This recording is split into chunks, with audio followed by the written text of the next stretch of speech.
მოგესალმებით, მე თამია ვარ და მოდით ერთი დღე გაატარეთ ჩემთან და ჩემს რესპონდენტთან ერთად ნიუ-ჯერსიში.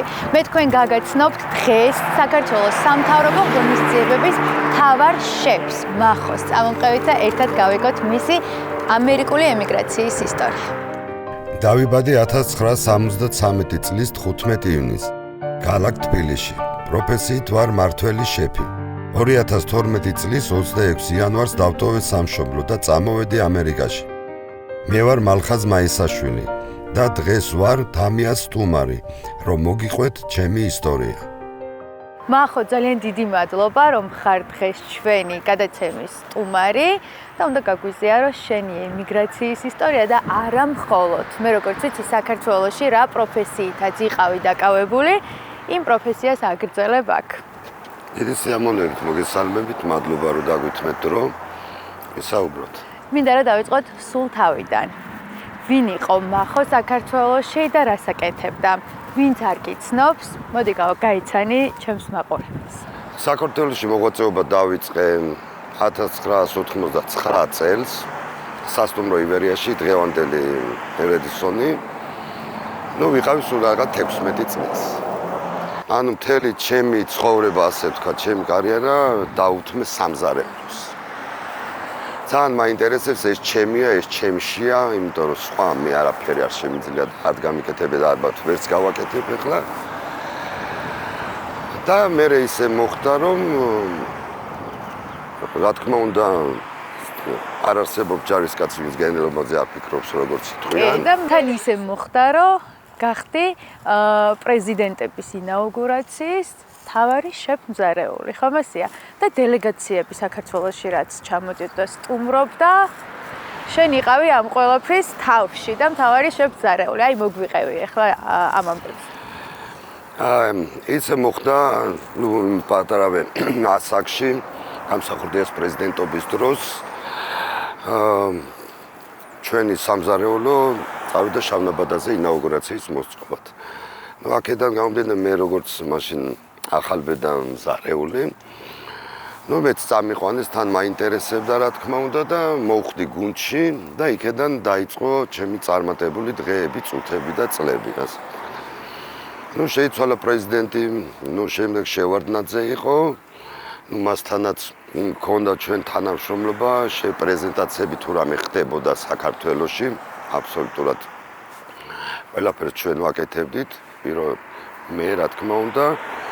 2003-ში იყო შევარდნაძის დროს შვეიცარიაში მოვაწყვეთ პირველი ქართული კულტურის დღეები. ერთ-ერთმა რესტორანმა ერთი თვით დამიტოვა, ვიმუშავეთ, იყო ჩვენი იქაური გამოცდილებაც მივიღეთ. ჩემი დაბრუნების შემდეგ საქართველოში უკვე სხვანაირად წარიმართა ჩემი ცხოვრება, შეიცვალა მე მთავრობაც. რა თქმა უნდა გადავინაცვლეთ უკვე სააკაშვილის დროში და ძირითადად მან დავყავი 9 წელი სამთავრობო ღონისძიებებზე. დავყავი 9 წელი 2011-ის ჩათვლით. მოხდა უკვე 2006-ში საუკეთესო მზარეულის წოდება, წლის საუკეთესო მზარეული, ოსტატთა შორის გამარჯვებული 2007-ში და ესე ნელ-ნელა საფეხურებით ვიწევდით მოკლედ წინში. ყველა გადაცემაში მიკეთია ის მზის სათვალე თითქმისა ბოდიში ამისთვის, მაგრამ ეხლა ვცდილობ რომ არ გავიკეთო, მაგრამ არ ვიცი ჩასვლა რა ცრემლები ჩამომდის. უნდა გავიკეთო. ვაპატიეთ.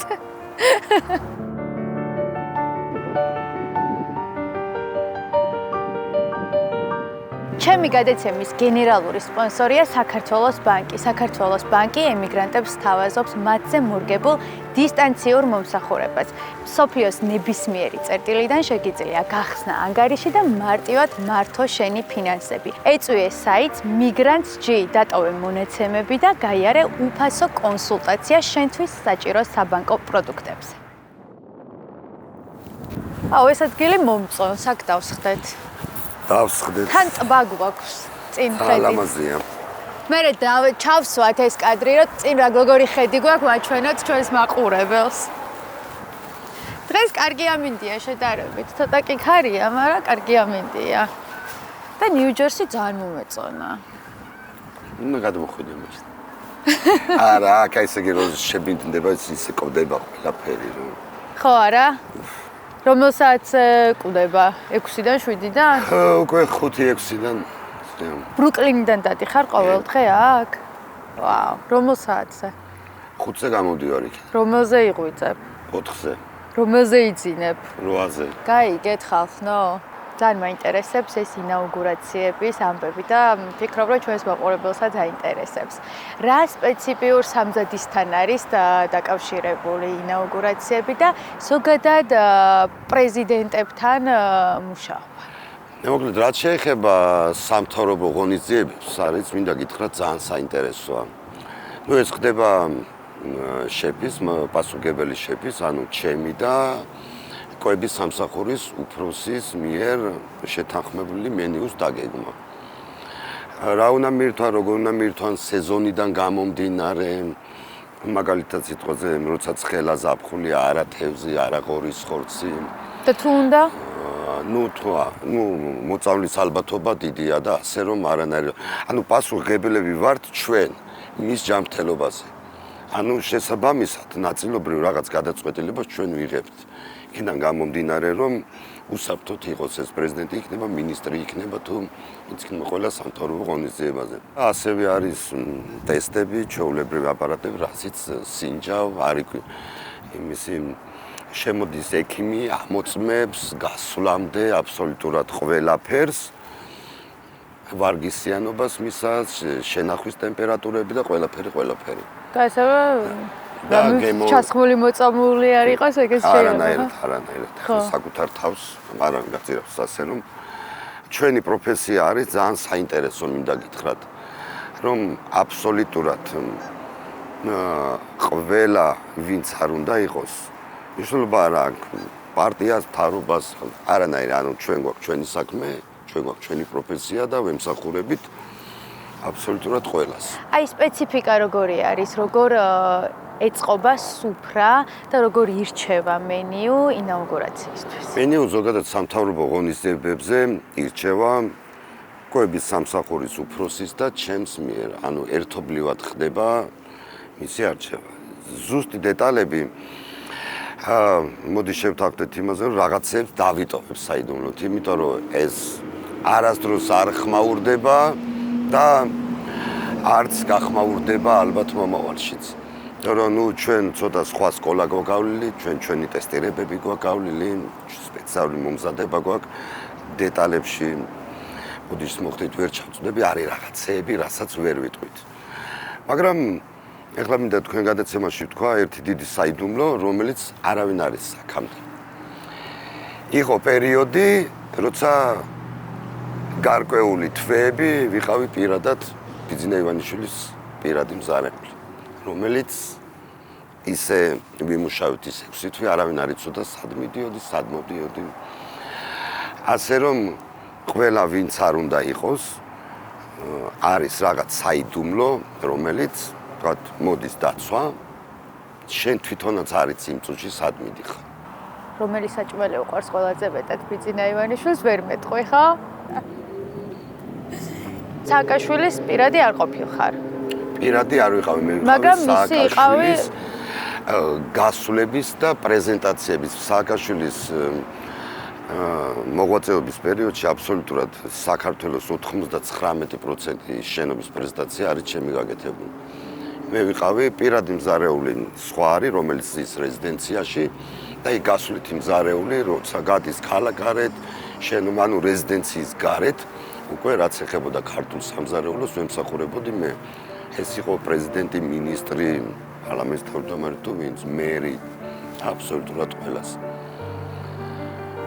და მაქედანაც მოხდა ჩემი აქცია. მინდა წარგიდგინოთ ჩემი გადაცემის სპონსორი ბოქსეტი, საერთაშორისო გადამზიდი კომპანია, რომელიც საქართველოსთან ამერიკის ნებისმიერ შტატში და მსოფლიოს ნებისმიერ წერტილში გზავნის ამანათებს. ასევე ამერიკაში მცხოვრები ქართველებისთვის აქვთ ძალიან კარგი სიახლე დაიწყეს საქართველოსთან პირადი გზავნილების გამოგზავნა ამერიკაში, რაც მთავარია ძალიან მოკლე დროში, ბიუჯეტურად და კარამდე მიტანით. ჩამოხვედი ამერიკაში, როგორც თქვი. როგორი იყო პირველი დღე ამერიკაში და საელჩოში. ამერიკაში ჩამოსვლა ძალიან კარგად მახსოვს, იმიტომ რომ ისეთი ცოტა დრო მომცა პრეზიდენტმა ღონისძიებაზე, რომ ესე იგი წარმოიდგინეთ 2012 წლის 26 იანვარს ჩამოვედი და 28 იანვარს და 30 იანვარს უკვე ღონისძიებები იყო. ანუ არაფერს საშუალება არ მქონდა შესწავლის იმის პროდუქტის რაღაც, უბრალოდ გამართლა იმაში, რომ სხვა ქვეყნებში ვიყავი ევროპაში ნამყოფი და იქიდან გამომდინარე უფრო გამიმარტივდა, ასე ვთქვათ. ეს ყველაფერი კარგად დაიწყო, კარგად დამთავრდა ის 2 დღე და ისე მოხდა, მე დავრჩი საელჩოში, ვიმუშავე 2012-ში. იყო საელჩოს მიერ დაგეგმილი ღონისძიებების ორგანიზება, დამოუკიდებლობის დღეები, ნებისმიერ დიპლომატთან შეხვედრების, ვთქვათ, ლანჩის გაკეთება თუ ახშამი დინერის და ნელ-ნელა, ასე ვთქვათ, აქაც ავიდგი ფეხი, ასე ვთქვათ. მომიწია 1 წელი მუშაობა. შემდეგ მოხდა გადმოვინაცვლე უკვე ნიუ-იორკში, ვაშინგტონში. ვაშინგტონში ჩაგეკითხები, სანამ გადმოვინაცვლებთ. დაახლოებით რამდენი ადამიანი ესწრება დელეგაციას საქართველოს საელჩოში ამერიკაში? დამოუკიდებლობის დღეები, თქვათ, რეიგან ბილდინგში გავაკეთეთ, იყო 800 კაციანი. რეიგანის მუზეუმში ლოს-ანჯელესში გავაკეთეთ, იქ იყო 400 კაციანი. გააჩნია რა როგორ და და დღესდღეობით, მაგალითად, იქიდან გამომდინარე, რომ გაეროშიც ვაწყობ დამოუკიდებლობის დღეებს ყოველწლიურად, წელს არ ვიცი როგორ იქნება. დაახლოებით უკვე არის 200 კაცი, 300 კაცი. გამომდინარე იქიდან, თქვათ, ადგილზე რამდენი ადამიანია ადგილობრივი სამთავრობო წარმომადგენელი. როგორ მოსწონთ ქართული სამზარეულო? ქართული სამზარეულო ძალიან მოწონთ, მინდა გითხრათ, მთავარია სწორად მივაწოდოთ. სწორი მიწოდება ის არის მორგება აქაურ სტილზე. აქაური პრეზენტაცია, აქაური სტილი, ცოტა შემსუბუქებული. ძალიან ეხლა ოჯახში როგორც მივირთმევთ საქართველოში, ცოტა სხვანაირია, ჩვენ რესტორნებში ცოტა მიჩვეული ვართ მამა პაპურ კეიპს. მაგრამ ამათ უფრო ბოსტნეულში გადაყვანილი, ცოტა ნაკლები სანელებელი. ეხლა რო გითხრათ ციცაკასთან, ძალიან მეგობრობენ და სიმწარესთან პრობლემა არ აქვს. მარილთან აქვს პრობლემა, რასაც თეთრ კიბოს ეძახიან, შაქარი, ესენი ყველაფერი უნდა მოვაცილოთ. თვითონ ამერიკაში უკვე ქართული სამზარეულოს მოთხოვნა რამდენად არის გაზრდილი? ამერიკაში მაგალითად მიჩვეულები არიან და ასე გაიზარდნენ, რომ თქვათ შუადღეს წითელ ხორცს არ ჭამენ, პროცენტულად ძალიან ცოტა ჭამს. ის კაცი რო შემოვა, მსუბუქად უნდა ჭამოს იმ ადამიანმა, რომ მივიდე, დაბრუნდეს სამსახურში. ასევე ნიორი უნდა ამოიღო შუადღის კერძებიდან, არა სასიამოვნო ის რო არ დატოვოს. ბევრი ნიუანსებია. ჩვენ ვაშინგტონში გვაღიარეს როგორც საუკეთესო ბრანჩის შეფად. ეს გამოიწვია ლობიო იყო კვერცხით, ბეკონით და მჟავე კიტრით, რაც ხდებოდა ესეთ თიხის ჭურჭელში და გვერდზე ამოკრული მქონდა პური, სადაც ეს ერთად ხვებოდა და იყო ხრაშუნა, ასე ვთქვათ, პური, მოტეხავდი და ამოიწებდი ამ კვერცხში და იმას. დაახლოებით აჭარულის ვარიანტი, ოღონდ მეტად გამომცხვარი კვერცხი, ძალიან თოხლო არ უნდა იყოს. და ასევე მეორე კერძი იყო დაგრიული ბოსტნეული ყველით და კვერცხით. მე ვისაც მოგშივდათ, გვაპატიეთ. მართლა.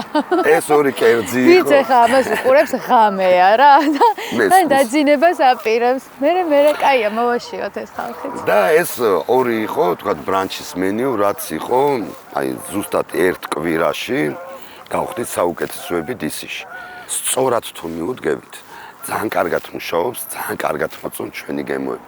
მოთხოვნაც გაიზარდა. ხო, მოთხოვნაც გაიზარდა. უბრალოდ ეხლა დილიდან საღამომდე მწვადი არ უნდა შეუწვა და არ აჭამ, იმიტომ რომ არავინ არ ჭამს მწვადს შუადღეს. საქართველოში რო ვჭამთ რა? საქართველოში დრო მეტი გვაქვს.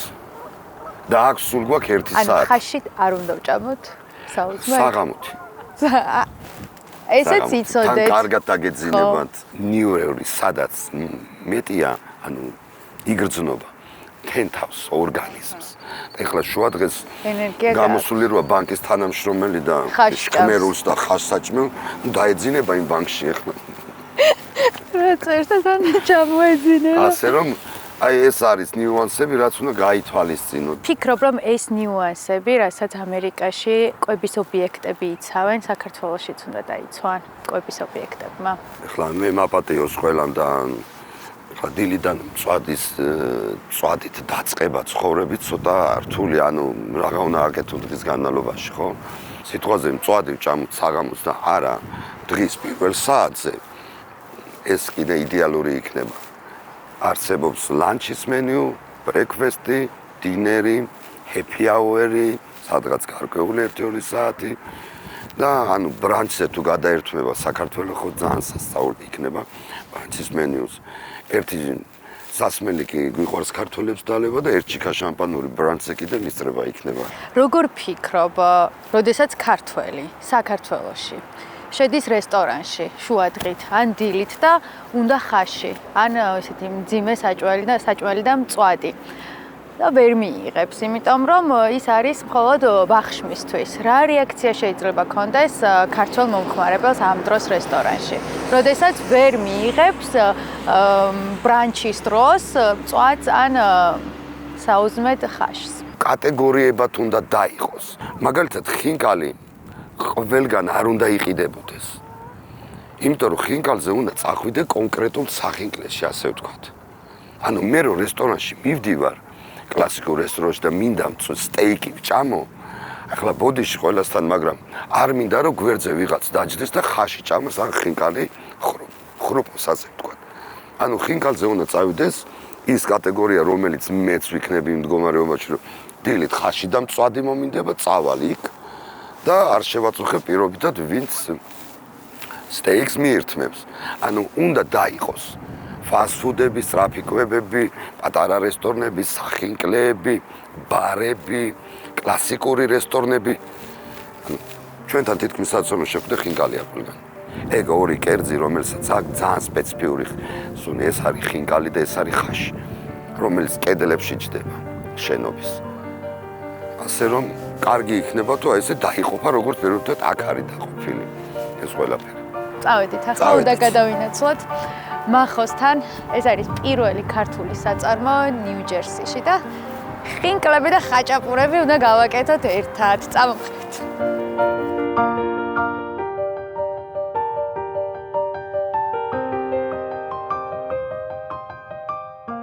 სად მომიყვანე მახო? ჩვენ ახლა მოვედით ჩვენ საწარმოში კომპანია ქართველი. ეს ჩვენი ლოგო New Taste of Century. ეს აქ არის ყველაფერი საუკეთესო გემოები. ქართველებო, შევედით. ესე ჩვენი საწარმო. ძალიან მაგარია ეს რა ბანერებია მახო. ნუ ეს ჩვენი პირადი ბანერია ქართველის. ეს ჩვენი ლიცენზიები, Approval, FDA და USDA. რაც ნიშნავს ანუ ჩვენი მასიური მასშტაბური გაყიდვა ამერიკაში. მე იცი რომ ყიდულობდი ქართველის მაღაზიაში დაახლოებით 2 წლის წინ და საიდან გიპოვე და საიდან ვიცი შენ შესახებ. დავგუგლე, ვინ იყო, მინდოდა რომ გამეგო აი ამის დამფუძნებელი. რამდენიმე წლის წინ და გავიგე რომ იყო მალხაზი და მას შემდეგ ფიქრობდი რომ უნდა ჩამეწერა და აგერ ბატონო ძალიან მაგარი ინტერვიუ გამოგდის. ამ მეორე ბანერის დატვირთვა არის აქ არის ჩვენი საქართველო. ახლა რა გავაკეთოთ? ეხლა შევფუთოთ ხინკალი.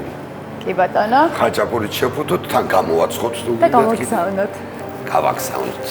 50-ვე შტატში. კაი ბატონო, წავედით. წავედით.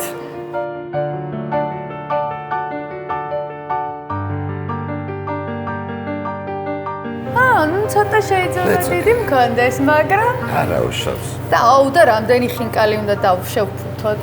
რამდენსაც შევძლებთ? აუ რა მაგარია. ესეც კეპი. და სახში საჭმელს ვაკეთებ ყოველთვის მე არ ვყიდულობ გამზადებულ საკვებს ხოლმე. ძალიან კარგი. დავიცვათ ჩვენი მომხმარებელი, რომ არაფერი არ ჩაგვივარდეს იმაში. წინამდე ხინკალი გვაქვს? 50 ცალი ხინკალია შეგვაქვს. 50 ცალი ხინკალი უნდა შევფუთოთ. 6 ცალიანები. კი ბატონო, აი აქ უნდა დავპრესოთ და უნდა გავაგზავნოთ ამერიკის სხვადასხვა შტატში. მოკლედ 6 ცალი თან უნდა ნახოთ რამე ბრაკი არ იყოს, ან წვენი არ ქონდეს გამოსული. დაწევთ უნდა შემოწმდეს. როგორ მიიღე ესეთი კარგი ფორმა, თან რომ არ იყოს წვენი გადმოსული, ანუ ეს ხო არ იყო მარტივი სამუშაო, ქართული ხინკლის დამზადება ამერიკული პროდუქტებით.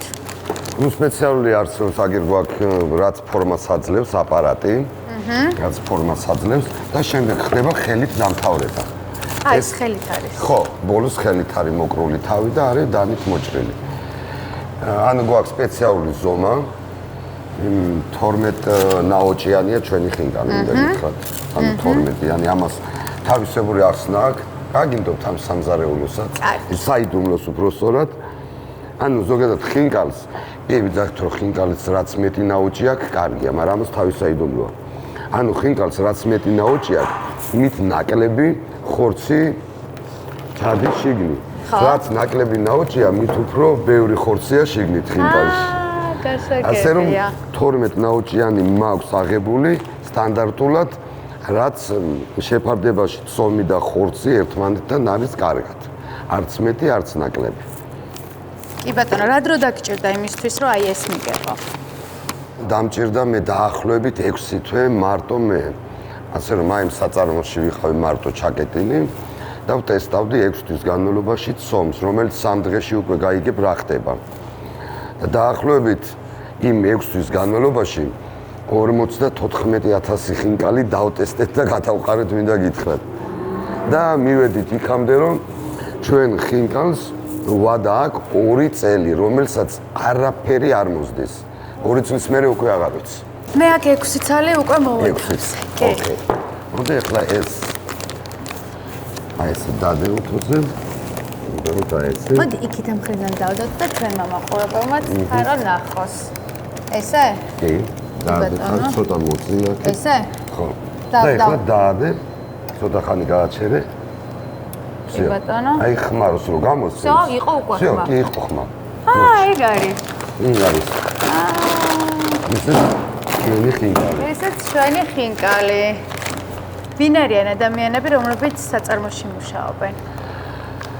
ადამიანები არიან ჩვენი ქართველები, უკრაინელები, არაქართველები, მექსიკელები, ადგილობრივი ამერიკელები, რა ყველა.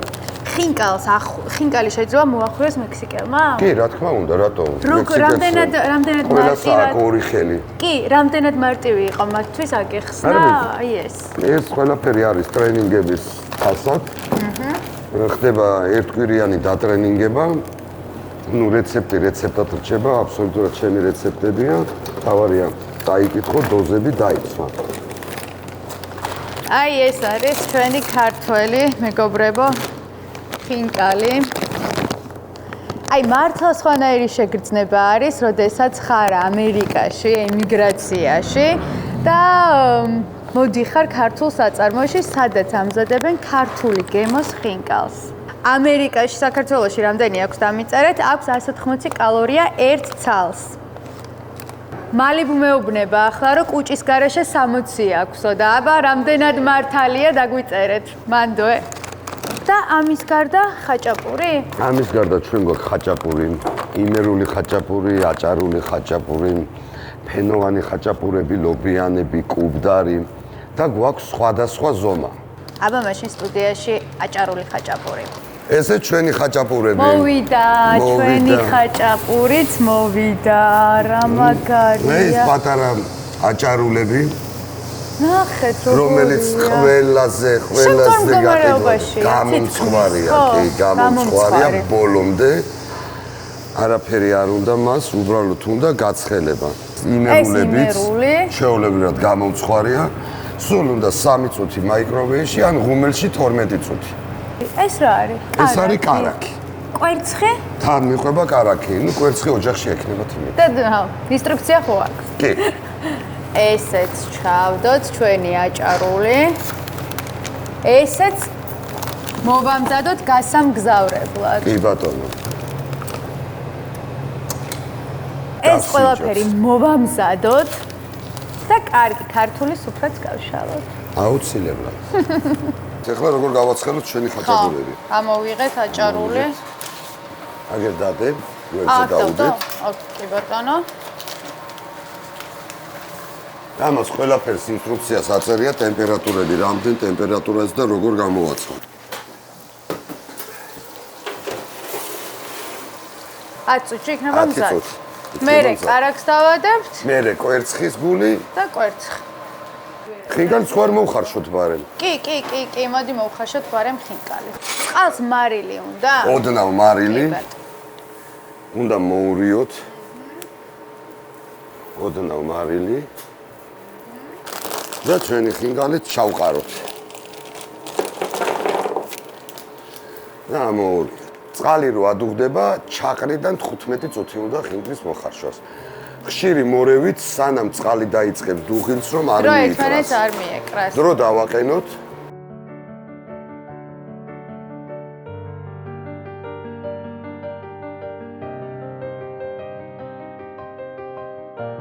პარტნიორი ყავს კარლოსი, მექსიკელი, რა.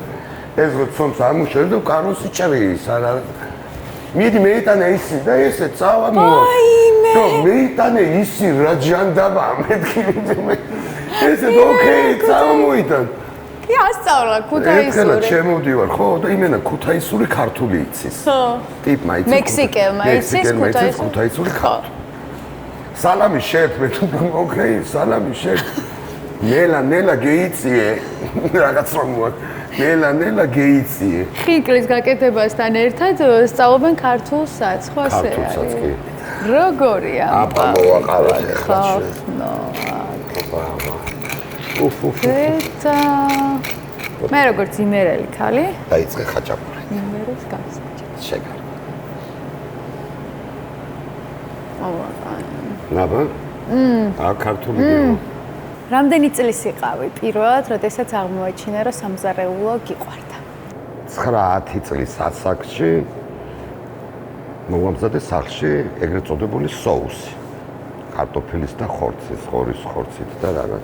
ეს იყო ჩემი პირველი კერძი, რომელიც აი დავიწყე და სულ მინდოდა რომ მეკეთებინა, მე მშობლებმა შემაქეს მოიწონეს, მე ხა ამდენად კარგი იყო ვერ გეტყვით, მაგრამ ნუ რადგან მოიწონეს, ესე დავიწყე მეც, დავიწყე და ნუ 16 წლის ასაკში უკვე შევედი სამზარეულოში. სათხედავ საკუთარ თავს წლების შემდეგ, მახო. ჩემი მიზანი არის მაქსიმალურად განვითარება ქართული სამზარეულოს, ქართული კულტურის გამოტანა, რაც უკვე 4 წლის წინ მოვახერხე. ასე ვთქვათ, რომ ამ ჩვენი საწარმოს ლიცენზიების კეთების დროს სიმართლე გითხრათ, მე რომ ამდენი ვცოდნოდა, შეიძლება არც კი დამეწყდო, ვთქვათ, ამ ხელა პრობლემები რო შემხედრო. ანუ პრობლემა არის დროის. ანუ 1 წელი ჭირდება მაგალითად საბუთების კეთებას. დაახლოებით 6 თვე ინსპექტორი სანამ ამ ყველაფერს მოგიწონებს, გააგრძელო თუ არ გააგრძელო მუშაობა და ასე შემდეგ რა, ანუ ჩათვალეთ, რომ წელიწად ნახევარი ელოდები ან დაკეტავენ, ან გააგრძელებ მუშაობას. რას ეთყოდი იმ ადამიანებს, რომლებიც დგანან გზის დასაწყისში და ეშინიათ პირველი ნაბიჯების გადადგმის? პირველ რიგში იმას ვიტყვი, რომ ამ საქმეს ვინც დაიწყებს, არ შეუშინდეს. ანუ აქ არაფერი არ არის, არც საშიში, არც არაფერი არ არის ძალიან დიდი რაღაც რისკები. თავარია, რასაც აკეთებ, გიყვარდეს და ყველაფერი კარგად იქნება. სწორად უნდა მიყვეს შენ საქმეს. თუ ვინმე შეუძლია გააკეთოს, ის ჩვენ შეგვიძლია. იმიტომ რომ ყველას ორი ხელი და ორი თვალი გვაქვს, ასე რომ იმედიანად და თამამად. ჩემი გადაცემის დასასრულს. მახო. სად არის შენი სახლი? ჩემი სახლი რა თქმა უნდა საქართველოშია. მაგრამ ასევე ეს ამერიკაც არის ჩემი მეორე სამშობლო, ასე ვთქვათ. მაგრამ თავისთავად როგორც ქართველი და როგორც ჩემი ქვეყნის და ჩემი კომპანიის სახელით, ასე ვთქვათ, ქართველის სახელით თავისთავად ჩემი სამშობლოა საქართველო და თავის დროზე დავბრუნდები საქართველოში. და ვიქნები ჩემ რაჭაში. წარმაგარია. მადლობა. ჩვენი ინტერვიუც შედგა. ძალიან დიდი მადლობა გულწრფელობისთვის. და ვფიქრობ ძალიან საჭირო ინფორმაცია მიიღო ჩვენმა მაყურებელმა. მადლობა თქვენ, რომ დაგვითმეთ დრო გაიხარეთ. კარტი. მოკლედ როგორც ჩანს, თამიას ბლიციც ქონია და აი მოვიდა ბლიცის დროც. ნახოთ აბა ერთი რა ხდება. აბა პრეზიდენტთან მუშაობა თუ საწარმოში. ორივე სიმართლე გითხრათ, დღესაც ნამდვილად არ ვიტყოდი არანაირ ზუარს პარალელურად. ასე რომ ეს ჩემი საქმეა, სანამ ცოცხალი ვარ, პრეზიდენტი იქნება თუ ვინც არ უნდა იყოს, მე მზად ვარ, ვემსახურო ყველას, რაც ეხება კვებას. ხინკალი თუ ხაჭაპური? ხო, ალბათ ხინკალი. თუნდაც ორივე ძალიან კარგია. გააკეთო 100 ხინკალი ხელი თუ გამოაცხო 1000 ლავაში. რა თქმა უნდა 1000 ხინკალი და კიდევ მეტი. ინაუგურაციაზე ჯობს საკვები დაგაკლდეს თუ ბევრი საკვები დაგრჩეს სუფრაზე. არც ერთი და არც მეორე. ყველაფერი გათვლილია ისე რომ არც გადასაკრელი უნდა დარჩეს და არ რჩებოდა არასდროს და არც არასდროს არავის არაფერი არ აკლდებოდა. რომელიც ჯობს მომხმარებელმა გითხრას რომ კერძს ბევრი მარილი აქვს თუ საერთოდ არ აქვს მარილი. ჯობია მარილი ქონდეს ცოტა, იმიტომ რომ უმარილო კერძი გემოს კარგავს. ზოგადად ცოტა მარილი ქონდეს, მაგრამ ესეც კერძს გააჩნია. კერძს გააჩნია. მაგალითად რაც შეეხება ჩვენ ხინკალს, ჯობია მარილი მეტი ქონდეს, იმიტომ რომ ხინკალს ვერაფერს ვეღარ მოუხერხებ. ჯობია მეტი ქონდეს მარილი, ასე რომ გააჩნია კერძს. გაყინული თუ ფრეში ხინკალი? შვენერი კითხვა, მაგრამ გააჩნია რა შემთხვევაში და როგორ. ანუ მე თუ ვარ ოჯახში და მინდა ხინკალი ვჭამო, ჩვენი საწარმოით მას ემსახურება, რომ ზუსტად 15 წუთში თქვენ სუფრაზე იდოს ცხელი ხინკალი. ასე რომ გაყინული ხინკალი. ეკამათო ბებოს კერძის რეცეპტზე. თუ შეფ მზარეულების კრიტიკოსებს. ну რა თქმა უნდა შებზარეულების კრიტიკოსებს. საქართველო თუ ამერიკა? ну ორივე. ვერ გავყოფ ასე ვთქვათ, ამერიკა არის ჩემი მეორე სამშობლო, საქართველო კიდე ჩემი სამშობლოა. ძალიან რთული არჩევანია, მინდა გითხრათ. იმიტომ რომ მე მიყვარს ჩემი ქვეყანა და მე ამერიკიდან ბევრს ვაკეთებ ჩემი ქვეყნისთვის და ხალხისთვის. ასე რომ ორივე. ხინკალი მიირთვა ჭხირებით თუ კოვზით? ხელით, არცეთით. და ბოლო კითხვა. გაყინული თუ ფრეში საკვები? მოდით მე ცოტა მაშინ თუ ჩვენ დრო გვაქვს, ცოტა ვცლად ვიტყვი სადღაც მაქსიმუმ 10 წამის განმავლობაში. ანუ გაყინული პროდუქტით უფრო მეტად დაცული ხარ ვიდრე ფრეშით, პირად ჯანმრთელობაზე.